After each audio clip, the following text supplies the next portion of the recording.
إن الذين قالوا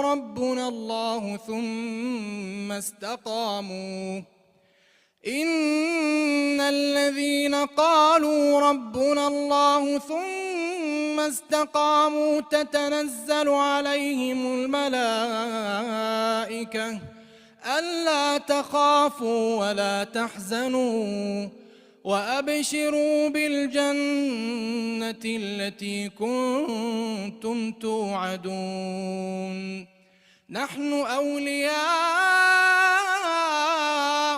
في الحياة الدنيا وفي الآخرة ولكم فيها ما تشتهي أنفسكم ولكم فيها ما تدعون نزلا